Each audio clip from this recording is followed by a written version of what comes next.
-50 degrees Celsius. Let that number sit for a moment. Not as a statistic, not as a data point on a climate chart, but as a physical reality. The kind that reaches into your lungs the second you step outside. The kind that turns exposed skin into dead tissue in under 4 minutes. The kind that does not negotiate. On the Mongolian steppe, that temperature is not a weather forecast. It is a physical ultimatum issued by the environment itself, and the only acceptable response is survival. Now ask yourself this: what would you do tonight, right now, if your children needed to make it to morning at -50, with no power grid, no insulated walls, no hardware store within 500 miles? Most of us would not last the night. And yet, for centuries, nomadic families on this frozen ocean of grass did not merely survive these conditions. They thrived in them. They raised children, tended herds, built communities, and outlasted empires, all without a single piece of modern technology. That question is going to follow us through everything we discuss today, because by the end, the answer will completely change the way you think about intelligence, shelter, and what it truly means to master your environment. What these nomads engineered was not primitive. NASA engineers and modern thermal architects have studied the Mongolian ger and walked away humbled. Because what looks like a simple felt tent is, in reality, a precision system that integrates aerodynamics, materials science, fluid dynamics, and biological energy, all working in a synchronized loop to generate and hold warmth against the most hostile conditions on Earth. Today, we are going to decode that system layer by layer, from the shape of the dome to the breath of the animals sleeping at the camp's center. But the answer does not begin with building. It begins with something far older and far more powerful. It begins with reading the land itself. To the untrained eye, the Mongolian steppe is featureless, a vast, rolling ocean of frozen grass that stretches to every horizon without a single landmark to anchor your position. But to a nomadic herder who has spent a lifetime reading this land, the steppe is not a landscape. It is a three-dimensional chessboard, and every wrong move does not cost you a game piece. It costs you your herd, your shelter, and by morning, possibly your life. By October, as the Siberian high-pressure system begins pushing its Arctic breath southward, the first and most critical act of survival is not building anything. It is finding the right place to exist. The nomads call this process selecting the otog, the winter camp, and it is a decision so consequential that a single miscalculation can mean losing an entire herd of livestock in one night. This knowledge was never written in textbooks. It was encoded in songs, passed down through poetry, memorized by children before they could ride a horse. Generations of observation compressed into rhythm and verse, so that even a 10-year-old could read the land well enough to stay alive. The foundation of otog selection rests on two ancient principles. The first is Naya and Nomer, the art of finding the leeward side. The primary enemy of survival on the open steppe is not the cold itself. It is convective heat loss, the relentless process by which Arctic winds moving at 15 meters per second strip thermal energy from every living surface they touch. By positioning a camp within the aerodynamic shadow of a rocky outcrop or a ridge, herders reduce that wind speed from a lethal 15 meters per second down to a manageable 3. That single reduction is not a comfort upgrade. It is the difference between a functioning camp and a frozen disaster. Running parallel to this is the strategy of Anga and Uber, the deliberate selection of south-facing slopes that act as natural solar collectors, allowing the low winter sun to melt snow from the ground and give the herd access to the frozen grass beneath. But the third calculation is perhaps the most brutally honest. Water on the winter steppe is locked beneath meters of solid ice, and reaching it requires daily labor, which means burning calories the body cannot afford to waste. A camp positioned too close to a river basin trades warmth for water access, pulling in the biting moisture and accelerated wind speeds that come with open waterways. Too far, and the daily march to the ice-cutting site becomes a slow drain on the herd's energy reserves. Every meter of distance is a calculation. Every calorie spent walking is a calorie not spent staying warm. But here is what makes all of this remarkable. Even after the perfect location is found, the battle is not over. Because the wind on the Mongolian steppe does not stop searching. It moves around ridges. It drops into valleys. It finds every gap in your defense. And that is exactly why choosing the right land is only half the equation. What happens when the wind finds you anyway? The answer to that question is one of the most sophisticated pieces of collective engineering that any pre-industrial civilization ever devised. There is a philosophy embedded in the way Western civilization builds that most of us have never stopped to question. We build walls to keep others out. We build fences to mark what is mine and what is yours. We design our homes as fortresses of individual privacy, sealed against the world and against each other. On the Mongolian steppe, at -50 degrees, that philosophy would kill you before sunrise. Because on the steppe, you do not build walls to divide. You build a circle to keep everyone alive. This is the Kuri, and its origins are not domestic, they are military. In the 13th century, the great Mongol armies moved across continents, using large felt tents mounted permanently on wagons, arranged in tight defensive circles to protect the center from raids and ambush. What began as a strategy for war was quietly transformed, over generations, into something far more enduring, a strategy for survival against an enemy that never retreats and never negotiates. When a cluster of gyr structures is arranged in a closed circle or a tight U-shape, with every wooden door facing south or southeast to capture sunlight while deflecting the prevailing northwest winds, something remarkable happens to the air inside that formation. The Siberian wind, moving with lethal force across the open plain, encounters the collective wall of felt and wood and is forced to vault over the camp's apex, rather than tearing through it. In the sheltered interior, air turbulence drops dramatically. A pocket of stillness forms, a microclimate that traps the residual heat leaking from every structure and holds it inside the circle like cupped hands holding a flame. Into that protected core, the herders drive their most valuable thermal resource, the livestock. This is bioheating, and it operates with a precision that modern urban planners, studying what they now call thermal communities, are only beginning to appreciate. A single adult sheep generates between 6 and 8 megajoules of thermal energy every day simply by converting grass into metabolic heat.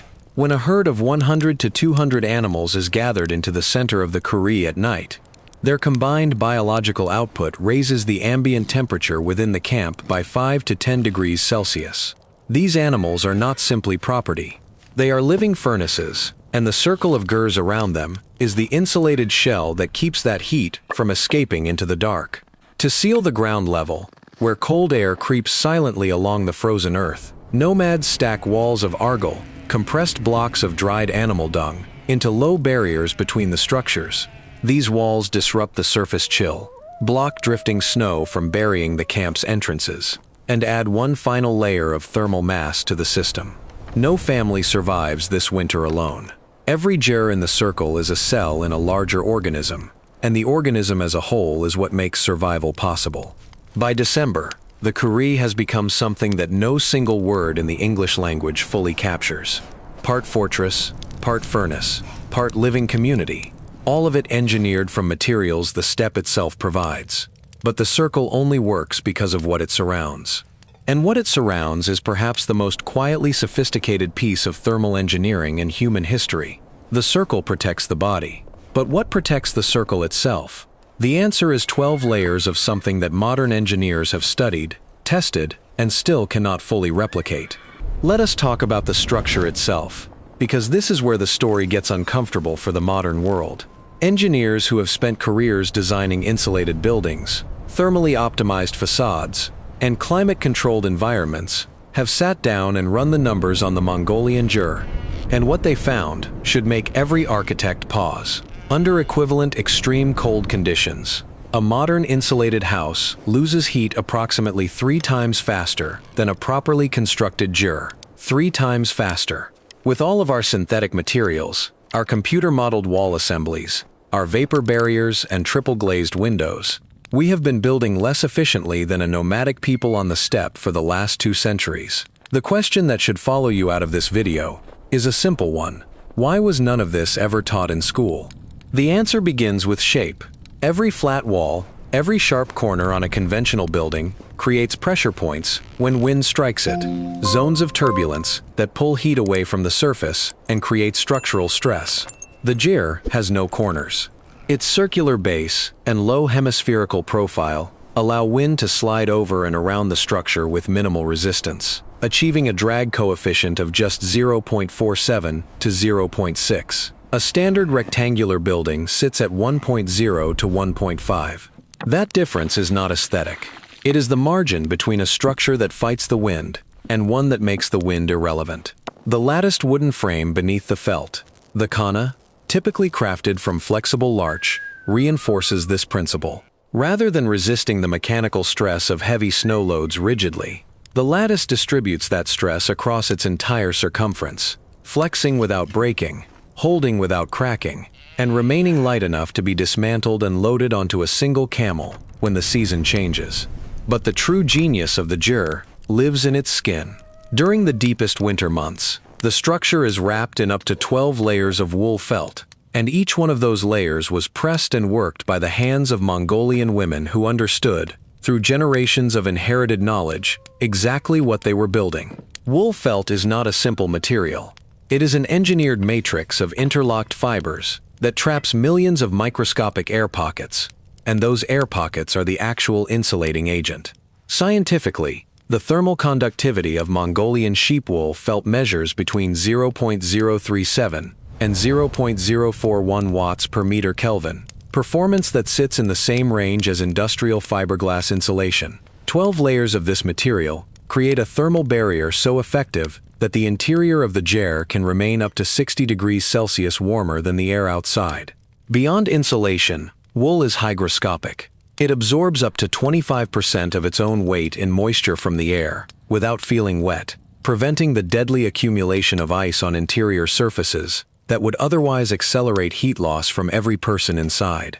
At the geometric center of all of this sits the zu, the stove, and its placement is not incidental. Positioned at the exact center of the circular floor plan, it minimizes the distance heat must travel to reach any point in the room while maximizing radiant exposure for every inhabitant. When the stove surface reaches approximately 120 degrees Celsius, a buoyant column of hot air rises toward the tonneau, the circular roof vent, and upon striking the compression hub above, splits outward along the ceiling, before descending along the insulated felt walls. This creates two stable convective circulation cells that carry heat from the core to every sleeping area along the perimeter. Simultaneously, the rising gases exiting the tonneau create a low-pressure zone at the base of the gyre, drawing fresh oxygenated air in through controlled gaps at floor level and continuously flushing carbon monoxide out through the roof. The system is self-regulating, self-ventilating, and self-sustaining. The fuel that drives it, argol, compressed blocks of dried animal dung, carries a calorific value of 6,000 to 8,000 kilojoules per kilogram, comparable to many hardwoods, but burning cleaner and slower, keeping indoor air quality within survivable limits even when the felt walls are sealed tight against the night. And when the temperature outside reaches its lowest point before dawn, the herder places the urk, a thick felt cover, over the tonneau opening, leaving only a narrow gap for the stovepipe. The entire gyre becomes a sealed heat trap, a pressure-stabilized thermal vessel holding the biological lives inside it against the most punishing cold the Earth produces. But here is what no engineering textbook will ever tell you about what was built inside that circle of felt and fire. When spring returns to the Mongolian steppe, something happens that no modern city has ever been able to replicate. The felt walls come down. The khana frame is folded. The stove is packed. The argol walls are scattered back into the earth. And within a matter of hours, the ground where an entire community survived the most brutal winter on the planet shows no permanent scar, no abandoned infrastructure, no monument to human presence. The grass grows back. The land is returned exactly as it was found. There is no wreckage of conquest, only the quiet evidence of comprehension. Remember the question we asked at the beginning. What would you do tonight if your children needed to survive at -50 with nothing but what the land around you could offer? Now you know the answer, and it is not what most of us would instinctively reach for. You would not fight the wind. You would read it. You would not battle the cold. You would redirect it. You would stop trying to overpower the environment and start listening to it instead.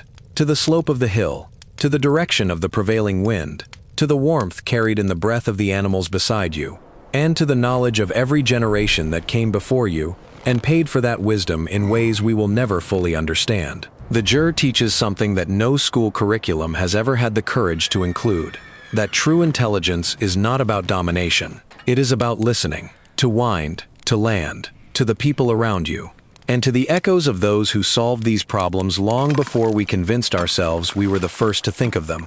That is exactly what this channel exists to recover. Welcome to Primal Echoes, where the survival knowledge of ancient civilizations is not a history lesson, it is a blueprint. Next, we travel 8,000 kilometers west, to the frozen coastlines of Scandinavia, where the Vikings faced the same brutal cold and solved it with an entirely different kind of genius. That story is coming next, and trust me, it will change the way you see a longhouse forever.